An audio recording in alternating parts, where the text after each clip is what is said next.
With doctors warning of a health funding crisis, the state government hopes the new scheme will keep more patients out of hospital to reduce waiting lists. The Australian Medical Association's annual report card shows waiting times are getting worse for emergency departments as all states struggle to cope with growing demand.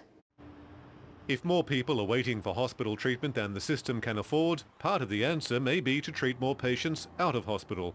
The state government wants better cooperation between GPs, hospitals and medical clinics. The aim of this project is to try and keep people out of hospital where they can safely be kept out of hospital.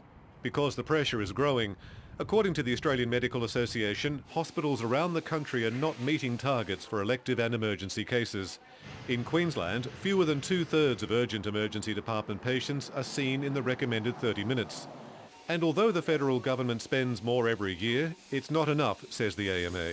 While there might be an increase in funding year on year, the increase and the contribution from the Commonwealth is going to be woefully inadequate. They're only funding on the basis of population growth and CPI, but that doesn't take into account the ageing of the Queensland population. We've heard it before, we'll hear it again. There's never enough money for health, but nor is there agreement on how it should be spent.